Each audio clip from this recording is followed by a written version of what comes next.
The following is a production of Spark Study Club.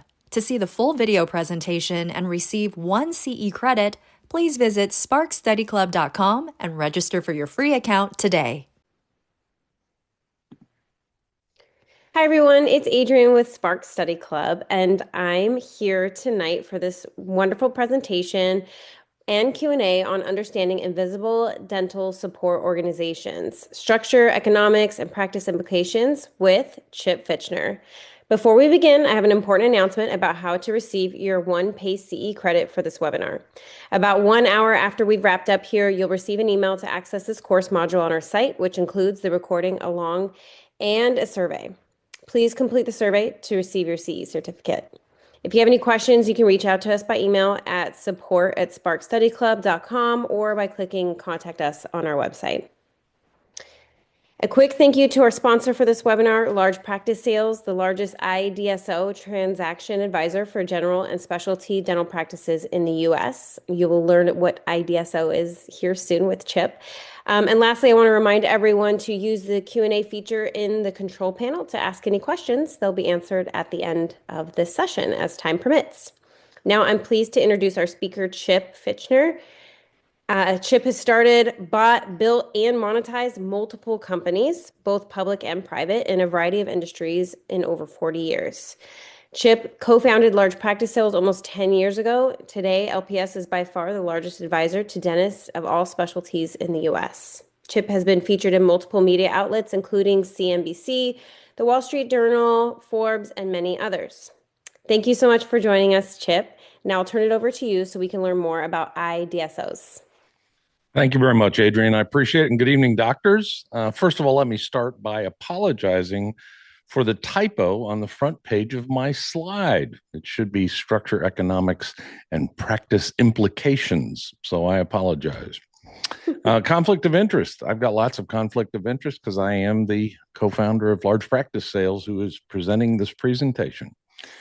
A little bit about me. I think the only thing that's really relevant here is, of course, that I was Bachelor of the Month in Cosmopolitan magazine 40 some odd years ago, back when it was in black and white, to give you an idea how long ago that is.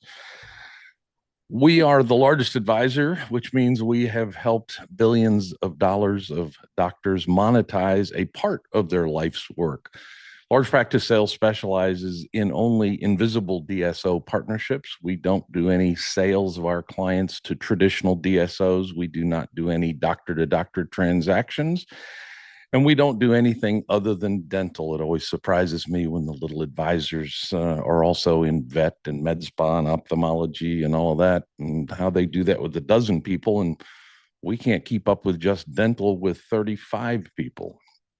Now, our basic theory is that we believe any practice that can qualify for an invisible DSO partnership should fully understand it, because the values that are achieved in invisible DSO partnerships far exceed what you might get by monetizing your practice by selling to another doctor or an associate, or for that matter, to a traditional DSO. It's not unusual for us to achieve values of 200% of collections, and in some cases over 300% of collections, whereas in a traditional partnership or a traditional exit, you might get some fraction of collections, call it 80%. But we believe the invisible DSO model is something that every doctor should understand today, because consolidation is accelerating. Over the last 30 months, we've completed about $1 billion of invisible DSO partnerships, of which over 100 million were for doctors in their 30s. Invisible DSO partnership is not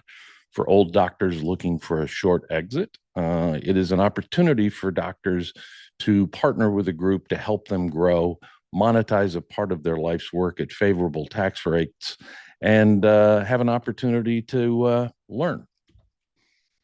So in 2025, the LPS blacklist, which are the list of invisible DSOs that we won't allow to bid on our clients, has grown for a variety of reasons. Fortunately, there has been lots of new money invested in invisible DSOs, including over $10 billion of capital that came from groups like BlackRock, Blackstone, KKR, et cetera. Multiple transactions were completed at 10 times EBITDA.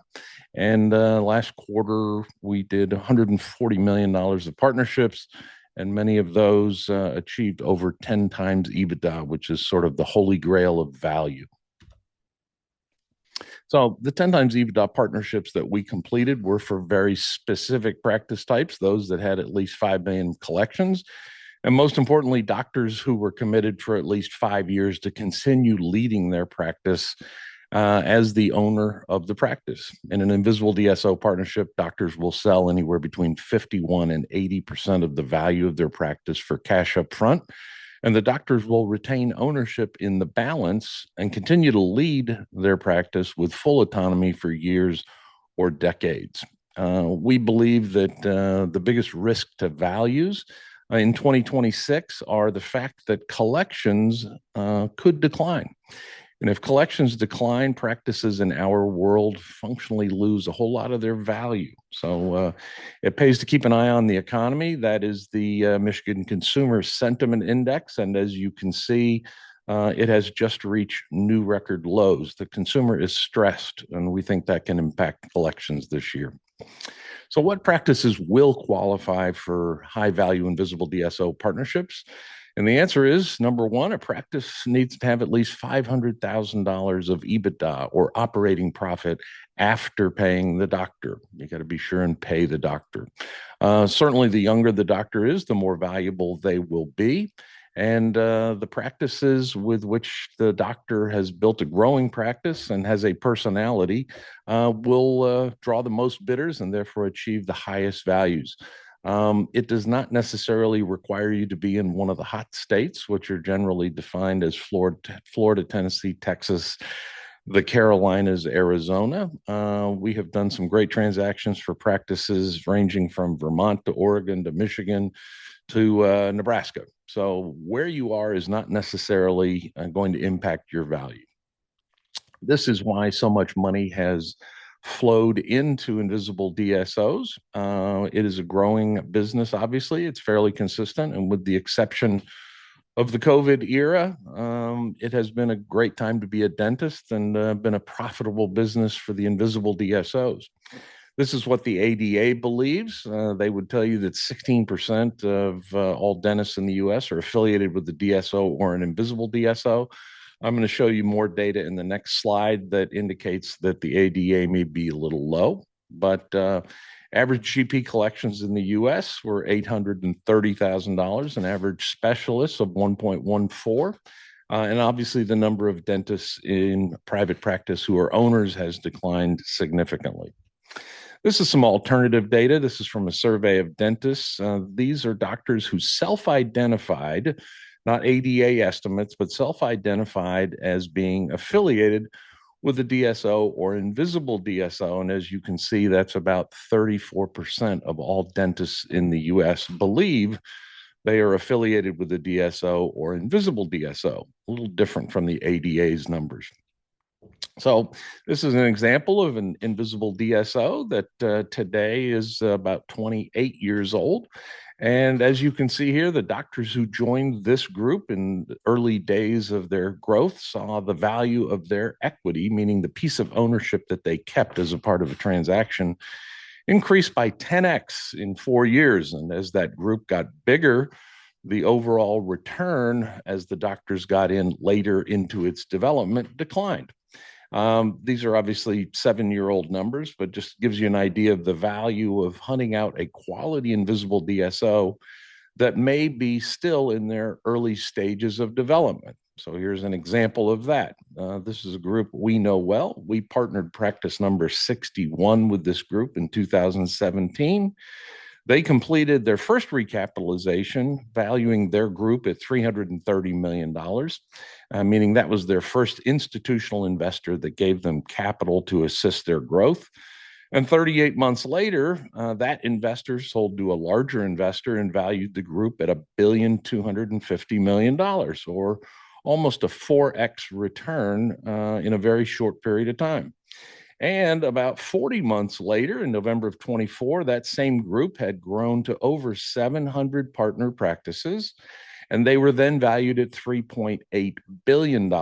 So my client, number 61, who got in November of 17, saw the value of his equity increase by more than 10 times. And that doctor was 38 years old at the time. Today, he's about 46. But as you can see, one of the reasons that doctors consider invisible DSO partnership is the potential upside in the value of that ownership that they kept as a part of their partnership. We believe there are functionally three different types of DSOs: the branded DSOs, such as Aspen, that you'll find all over the country. In that case, the doctors are not owners, they are employees, and they are managed and told what to do and how to do it. And they do not have full autonomy. The invisible DSOs are different in that virtually every single invisible DSO only partners with doctors where the doctors retain ownership and continue to lead the practice with their brand, their team, their strategy, and most importantly, full autonomy.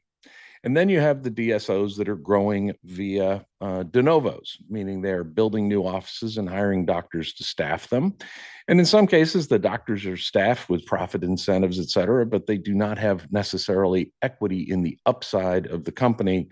And that's one of the magic values of the invisible DSO. It's going to be your brand. There's not going to be a playbook dumped on your desk that says this is how you run your practice. You are going to have true full autonomy if you choose the right invisible DSO partner. Whereas a traditional DSO, the doctor's not going to have ownership. They may be operating under a common brand, and they have very homogenized and micromanaged operations. In a DSO, the doctor is certainly free to make the clinical decisions, but the doctor will probably be told how to make those decisions, what products to use, what payers to take, what payers to accept, and how to run their team. In an invisible DSO, it's your team. You're going to make the decisions as to who to hire, who to fire, what to pay them, when to take a vacation, et cetera. Big difference. Now, keep in mind, all of the invisible DSOs are very different. There are over 1,000 of them out there in the US today. And every doctor seems to believe that private equity is who you sell to in one of these things. And the reality is, certainly private equity has been a significant backer of the invisible DSOs and DSOs, but they certainly have not been the only backers. We happen to kind of like the family office backers because in that case, the billionaire who founded the family office and has the money usually makes the decisions. And so you get decisions in about 15 minutes. Whereas with a private equity-backed invisible DSO, it's run by committee using somebody else's money, so the decisions take a lot longer. Sovereign wealth funds are now in the invisible DSO game with billions of dollars invested just in the last couple of years. And so it's an industry that's attracting a lot of capital, not just private equity. Excuse me. And it's interesting in that if you look at all the new DSOs or invisible DSOs formed, the invisible DSO model is far ahead of the traditional branded DSO model.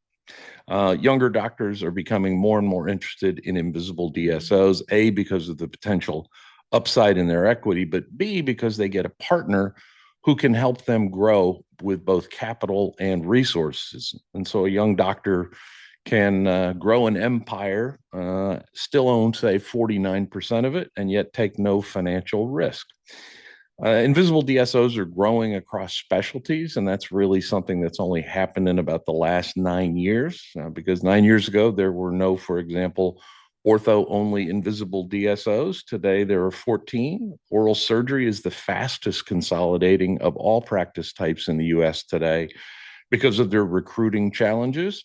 And a dental trifecta is an invisible DSO that only partners with pedo, ortho, and oral surgery in the same communities so that they can lock in referral networks. And those dental trifecta groups have been very successful at having increasing case starts in ortho, which has been challenged nationally.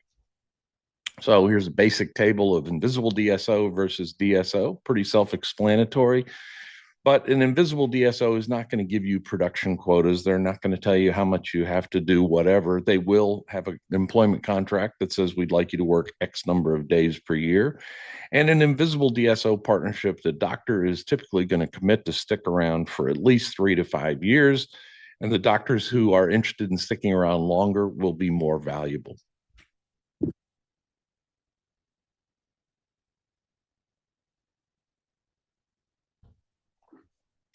Obviously, sole ownership or partnerships among doctors is the most common ownership structure today.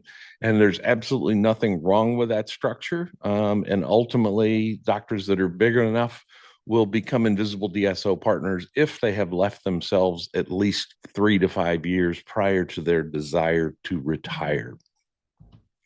Now, what are the benefits of partnering with an invisible DSO?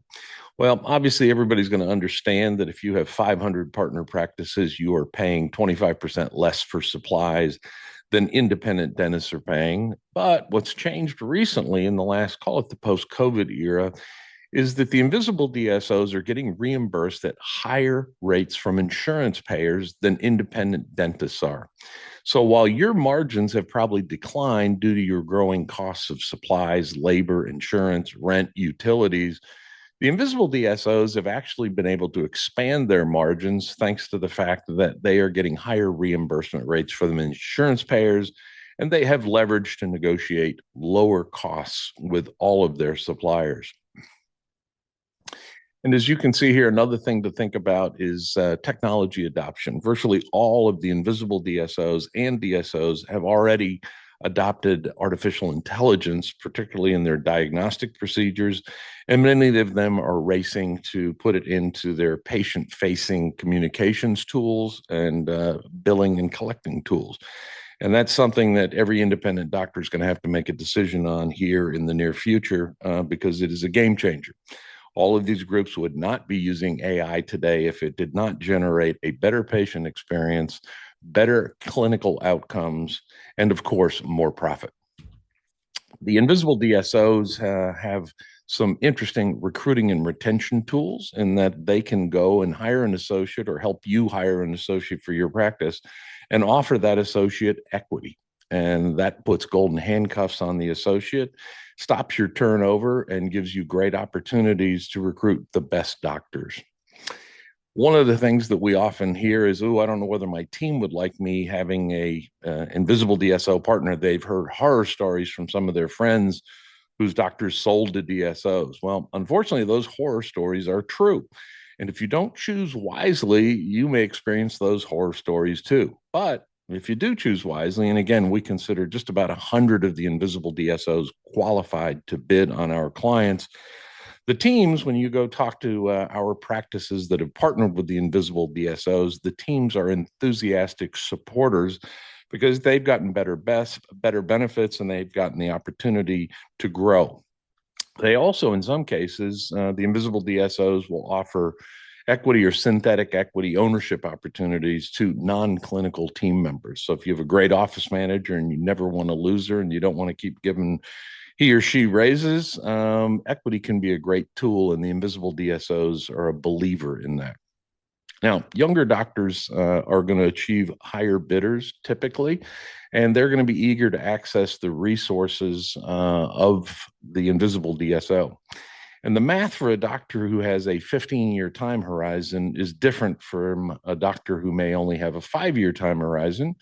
Because if they had $1 million of retained equity ownership that they kept in their invisible DSO parent, and that invisible DSO parent managed to multiply the value of that equity by 3x every 5 years, all of a sudden that doctor's $1 million in retained equity is now worth $27 million over a 15-year period of time.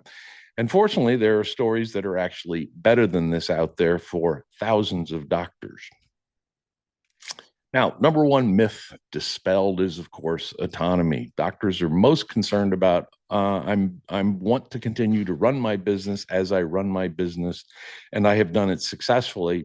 And the answer is when you choose the right invisible DSO partner, you will have full autonomy. They will not try to micromanage you. They will not try to homogenize your practice. They will not try and change your practice management system. And they won't tell you what products to buy or how to set your schedule or what procedures to perform or what payers to take. You can actually get full autonomy if you choose wisely. And that is very important to all of our successful clients. One thing to remember is the invisible DSOs are now in all 50 states, and they may be right down the street from you, but you don't know it because when they come into a community and partner with a doctor, they do not announce anything. because they want that doctor to continue to benefit from the goodwill that he or she has created in their community, and they don't want to mess that up. So they can be a friend if you join them, but they can also be very powerful competitors given their cost advantages, professional management, access to technologies that you may not have implemented yet. And if you are a practice that runs on referrals, the invisible DSOs may be partnering with your referral sources and urging those referral sources of yours to become referral sources to other doctors within the invisible DSO group. So you need to keep an eye out on what's going on in your community. And if any doctor would like to understand what's already in their community, set up a call with me and I'll be happy to give you the details. Again, clinical autonomy versus full autonomy. This is the biggest issue. And the good news is, if you choose wisely, you will be able to access things like recruiting, meaning they're going to help you find people, but they're not going to tell you who to hire. And if you'd like to access their marketing teams, and some of these invisible DSOs will have 20, 30, and 40 full-time people on staff helping their partner practices get new patients. And if you want to access those resources, you can, but you will not be forced to.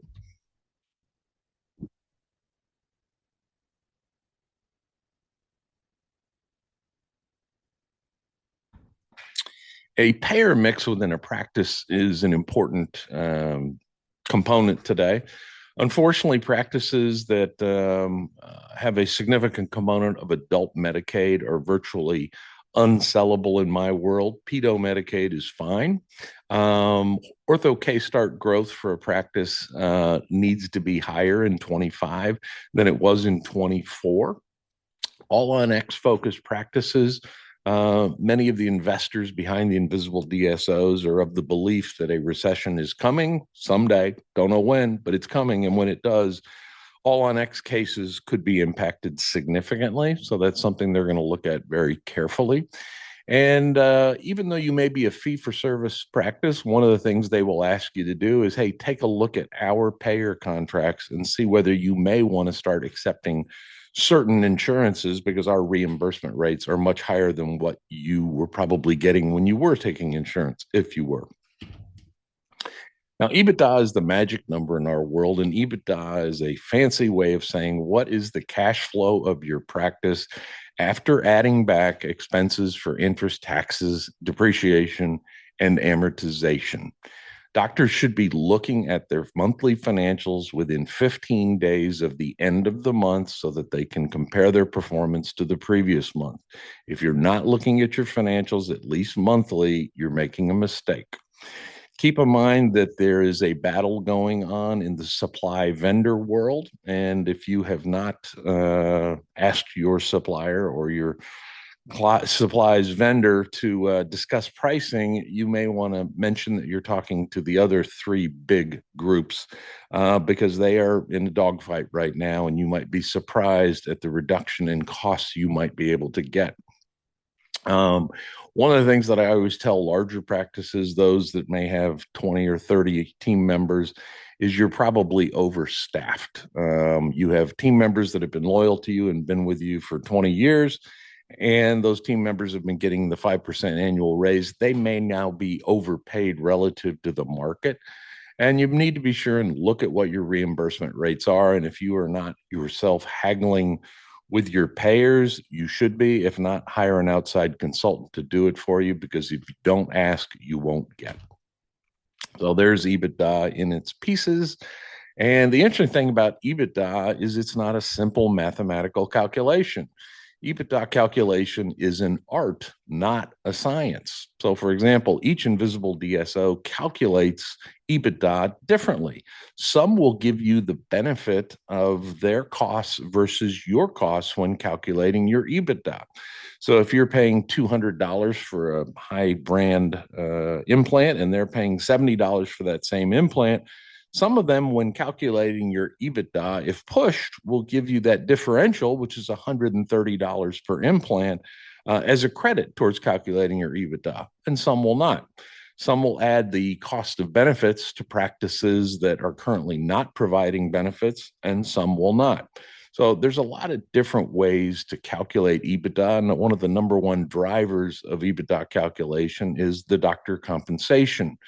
EBITDA is always calculated after paying the doctors, and depending on the number you use for that compensation on a go-forward basis, it can have a dramatic impact on the initial EBITDA and therefore the initial value. So anybody who is talking directly with invisible DSOs, and many of you I'm sure have heard from them, when you count on them to calculate your EBITDA, I promise you they are not calculating it in your favor. And one of the things I tell doctors is that accounting is actually more important than technology. Yeah, you've got a great new laser printer, and you've got CNC mills, and you've got all kinds of technology. But the most important piece of technology in your practice is your accounting system and how often you look at it. Keeping an eye on your numbers can have a dramatic impact on the profitability of your practice, more so than just about any of the technologies. In the invisible DSO world, every deal is custom. These are not cookie cutters. We've had doctors negotiate deals where they're only going to work 1 day a week for the next 3 years, or they're going to utilize the structure to buy out a partner. Some doctors may want to retire in 1 year, and that's doable as long as they have some great associates or partners that are going to fill their shoes. So all of these transactions are customized to fit what your goals are. And if you have a properly run process, a great practice is going to have at least 5 or more qualified bidders. Our track record so far says that last quarter we had several that had over 10 qualified bidders, and our record was 18 qualified bidders for a big practice in Florida. So in a typical deal, you're going to get valued as a multiple of the EBITDA that your practice generates in the trailing 12 months, measured immediately prior to closing. So as you go through the find a partner process, let's call it, as you grow, your value is going to actually increase. Conversely, if you shrink during the process, we will stop the process while you get back to growth, because a shrinking practice is not a valuable practice. Doctors will sign an employment agreement on a negotiated term basis that'll pay them oftentimes a percentage of collections, or in the case of ortho, a salary or a day rate. You're going to retain ownership either at your practice level, the parent level, or a combination of both. And you will typically want to see all 3 of those options. Younger doctors are very excited about invisible DSO partnership because they get to take risk off the table in the form of millions of dollars in cash at closing, and they're going to have earnouts that will pay them for future growth. And that's true of older doctors as well. But they get to potentially build an empire that they've always dreamed of without taking any risk. And they're going to be able to offer equity opportunities to their associates and team members. And just as a reminder bullet, we see many of our doctors' CPAs tell them that they will owe the 3.8% Obama tax on their proceeds, and the answer is you do not. So your maximum tax rate federal on the cash you get in one of these transactions is typically 20%.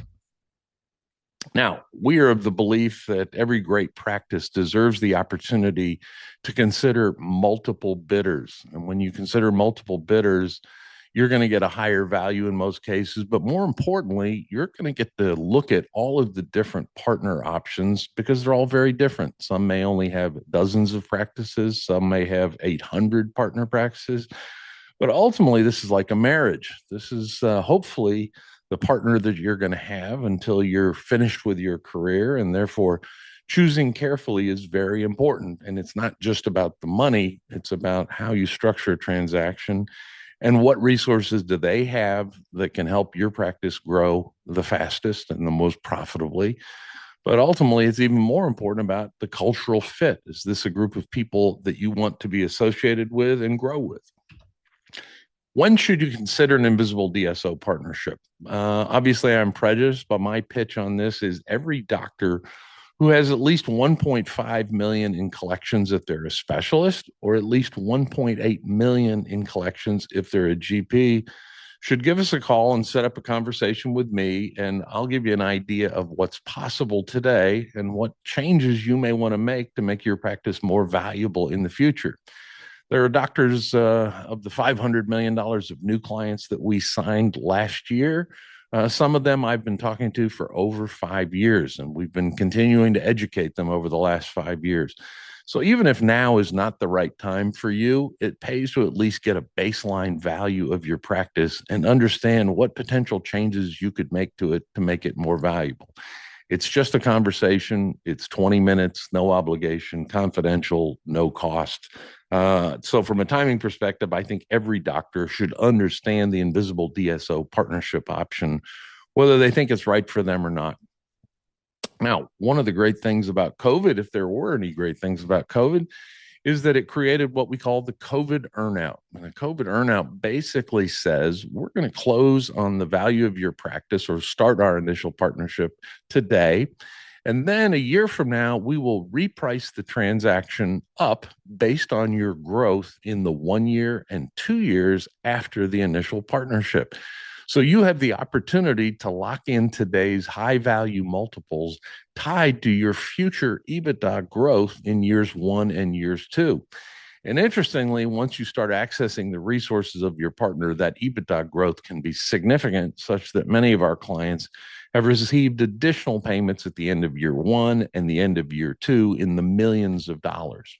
Here's a very simple example of what an earnout could look like. If we had a practice that had $1 million of EBITDA and they were initially valued at 7 times EBITDA, the initial value would have been $7 million. A year later, their EBITDA had grown by 20% to $1.2 million. And again, that would be as $200,000 incremental EBITDA growth, of which they would get paid in that example 7 times 200. So the doctor would have gotten $7 million value up front and another $1.4 million in value a year later. So earnouts for growing practices are very valuable.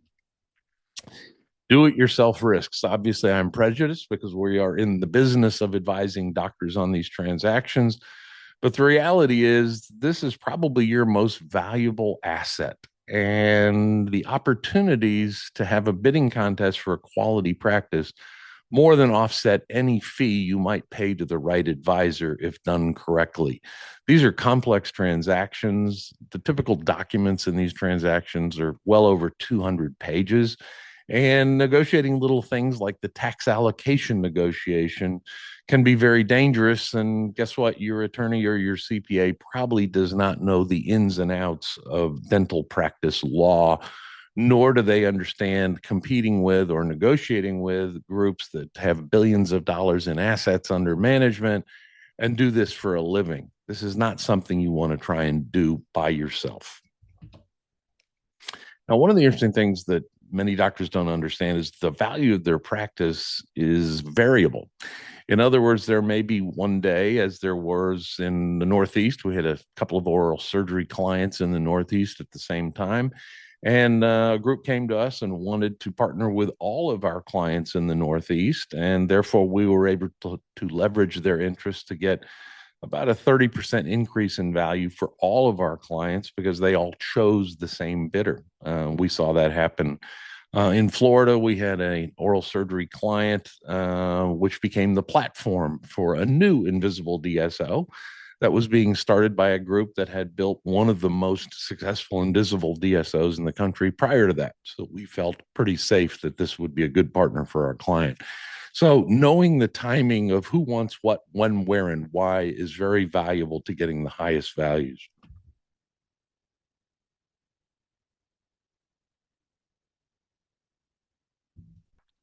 How you structure these transactions is very important. The idea is to create as low a tax bill as you possibly can, and there's some tricks to doing that correctly. Again, part of the value of an advisor. I'm 65, so I get to pick on old people. And it's important that doctors who have a 5 in front of their age begin to understand invisible DSO partnerships, because once you cross 60, unless you have some great young partners or great young associates, it has become very, very challenging, because if you're an invisible DSO who's eager for long-term relationships, The invisible DSO is far more interested in younger doctors than they are us old guys. Having kids is in school, believe it or not, is valuable because they think that is glue that will keep you around and keep you in the community far past the 5-year employment agreement that you might be signing. Now, if you own your own real estate, you have two great options in your invisible DSO partnership. Number one, you're about to have a AAA credit tenant who's going to pay you rent for the next 15 years. And if you structure that lease correctly, you will also have the opportunity either upfront or over those 15 years to sell that real estate to one of the dozen or more real estate investment trusts that are eager to buy property that's occupied by invisible DSOs or DSOs. They have AAA credit ratings. You don't. So the minute you do one of these transactions, the value of your real estate increases overnight. My most commonly asked questions always go back to autonomy and what changes and what doesn't change. Well, we try and answer those questions by letting the doctors, once they get down to their finalist bidders, have conversations with other doctors that have joined that particular invisible DSO that you're considering. And so you can hear directly from doctors that have joined that group exactly what life is like, what will change, what didn't change, are they glad they did it? Would they do it again? And most importantly, did the invisible DSO do what they said they would do? So it's important that doctors go into these transactions with their eyes wide open. And that's part of what we facilitate to make sure doctors are choosing the right partner. Now, I'm of the belief that advisors matter, obviously. And one of the places where advisors matter is not just in the advisor for the transaction, somebody like large practice sales, but also the accountant that you choose or the accountant that you're using and the lawyers. We're a big belief that we would like our clients to use lawyers that have worked for our clients in transactions with the invisible DSO that our clients choose. And when you can do that, you get a lawyer who's used to dealing with the other side and will also quote you a flat fixed fee because they know what to expect. And having clean records from an accountant who actually understands dental accounting is very important. And we help our clients, if they don't have one now, choose one that will help them in the future. It's a very important piece, not just who you choose to advise you in the process, but also the lawyers and the accountants that you choose. I would love to invite every doctor to contact us to learn what their practice might potentially be worth in an invisible DSO partnership. And I promise you, you'll learn something in our conversation. I appreciate you taking the time, and I think I've left enough time to answer some questions.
Hi there.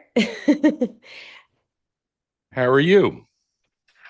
Good. Thank you so much for that informative presentation, Chip. We appreciate that. I definitely learned a lot about IDSOs and even down to just somebody being more presentable or sellable with having children in elementary school. Like, would not even have thought of that. Yeah, it's So valuable. great information for sure. And I was leaving some time open for questions. And I do see some coming through, so I'm going to just read off a question here. Does an IDSO care if my practice is an associate-driven clinical model? No, absolutely not. They would be more than happy if you have an associate driven practice. They will, however, want you to stick around for X number of years to continue to lead that practice and manage it and mentor those associates because you're the Mm, doctor who built it. okay. Here's another one. Are IDSO partnerships only for practices with multiple doctors and multiple offices? No, they're really not. Ultimately, what the invisible DSOs are looking for is a practice that's growing and profitable and has a doctor who's passionate about dentistry. Some of our biggest transactions in 24, for instance, we did one at $43 million for a single office multi-specialty practice. We did one at 62 million and 25 for a single office multi-specialty practice. So having multiple offices is not required, and multiple doctors is not necessarily required. We have certainly done plenty of transactions for doctors that are one doctor practices. Certainly they were productive, profitable practices, but having a single doctor is not the end of the game. I mean, I feel like this somewhat correlates the asking about the size of the practice. What size does a practice need to be to achieve a high value in IDSO? But I mean, you kind of almost answered that in What? just, Well, you can measure it in collections. So in our world, the practices that we will accept as clients are specialists with at least 1.5 million in collections and GP practices with at least 1.8 million in collections. That's kind of the bottom to be able to achieve a $500,000 in EBITDA profitability. okay. Okay. And how are multiple owners handled if you have different retirement timelines? Yeah, that actually works out really well. And so every one of the contracts for the owner doctors is custom. So we've done transactions, a real world example, practice in Connecticut, 5 doctors, ranging from age from 34 to 70. And in this case, the 34-year-old doctor was eager to stick around for 30 years, and the 70-year-old doctor wanted to retire in 90 days. And we were Right. certainly able to accomplish that. Okay. And let's see. What puts an IDSO on the LPS blacklist? You know, that's a very interesting topic and obviously a touchy topic because none of the invisible DSOs want to end up on our blacklist because one of the great things we've been able to do over the last 10 years is because we choose our clients carefully, the Mhm. invisible DSOs that have partnered with our clients, which is hundreds and hundreds over the last 10 years, have actually done their own work to prove that the LPS clients have been more successful in their partnerships than doctors that they have partnered with directly. And part of that is because we choose our clients carefully because we get paid nothing unless we complete a partnership for a client, and we only do invisible DSO partnerships. But the way you get on the blacklist is it starts with who's the money. So many of these groups today are not properly financed. They are often started by doctors who then go to the bank and borrow money. And the problem is, you are not going to be able to grow a successful invisible DSO over time using bank debt that's guaranteed by a doctor. So that gets you on the blacklist. Hmm. Then, what you want to look for are groups where the money that is behind the invisible DSO has actually created successful invisible DSOs previously. One of our favorite groups, for instance, we partnered a great 39-year-old client of ours with an $18 million in collections practice that he started from scratch. An amazing story. But we believe that he had the charisma and the power and the success to become a platform for a new invisible DSO. So we went to one of the investors who had started, built, and monetized, meaning they'd sold to larger investors 6 different invisible DSOs over the previous 10 years. And in that process, they had returned over $4 billion in profits to their doctors and investors. So that was, in my view, the ideal money to back our client. And so he became the platform for a new invisible DSO backed by the right investors. So the blacklist, the number one thing you look at is who's the money. Then you look at the management, and then you look at their balance sheet and their financial statements to figure out Do they have a future? Are they solvent? Do they have the capital to grow? And then finally, you can look at the practices that they've partnered with. And when you look at their practices, have they partnered with old doctors in rural areas? If so, you've got a problem. Have they partnered with practices that are not growing? That's a problem. So one of the things for doctors to understand is you need to choose the right partner, not just culturally and not just from their services, but who's their management, who are going to be their partner practices, and who's the money behind it. Okay. And how is valuation calculated if the EBITDA is temporarily low due to recent expansion?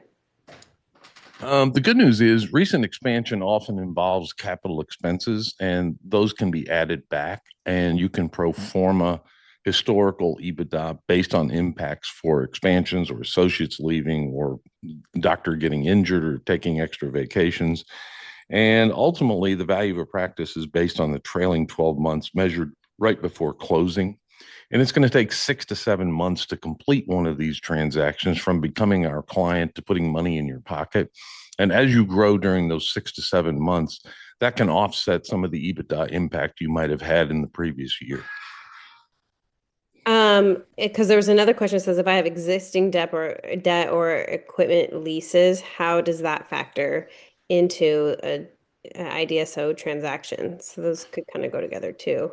Yeah, and the answer is pretty simple. Fortunately, the cost of that debt is not included when calculating your EBITDA, and it's upon EBITDA that values are measured. Therefore, your existing interest expense or your existing debt load is irrelevant. And at closing, typically the doctors will utilize the proceeds from the Invisible DSO partnership to pay off all of those debts and leases so that they can deliver all of their assets to the partnership free and clear. Okay. What protections exist if practice performance declines due to factors outside of their control, like a pandemic? And that is a great question.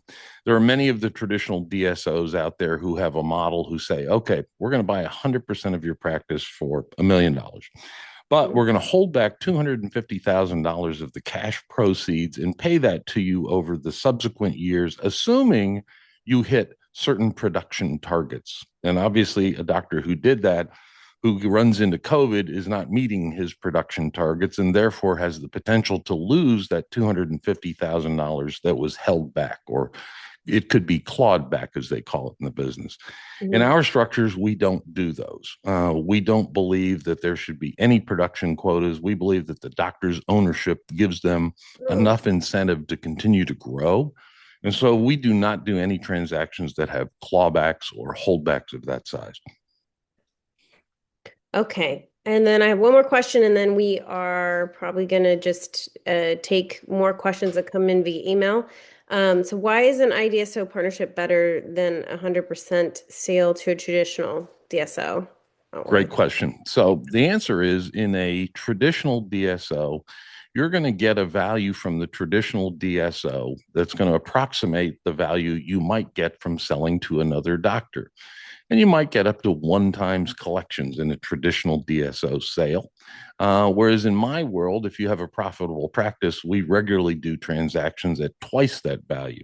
So selling to a traditional DSO gets you a lower value in most cases. But the big challenge with an invisible DSO versus a DSO is that when you sell to a DSO or another doctor, you can usually leave pretty quickly. If it's 3 months, 6 months, a year, invisible DSO partnership, the doctor is going to be committed to continue to lead that practice for 3 to 5 years. And because of that, the doctor is going to get paid a higher initial value because he or she is going to continue to commit to lead and grow that practice. And that's why there's a big value differential. Okay, yeah, that makes sense. Okay, well, we are out of time. I think this was very, very informative. And I'm sure that there are some questions that were not answered that we can send to you via email to answer. Thanks everyone for your questions. In about an hour, we will send you this link to access this course module on our site, and it's going to include a recording along with a survey. So make sure you complete the survey to get your CE certificate. And thank you again, Chip, for this educational presentation, and our sponsor, obviously, LPS, for this. And thank you all for joining us, and we hope to see you on the next webinar. Thank you. And may I urge every doctor to go to largepracticesales.com and contact us, and let's have a conversation. It never hurts to learn what's going on in your community. Absolutely. Thanks so much. Have a good night. Thank you. You too. We hope you enjoyed this presentation of Spark Study Club. You can receive CE credit for this lecture by visiting sparkstudyclub.com. Thanks again for listening, and we hope to see you again soon.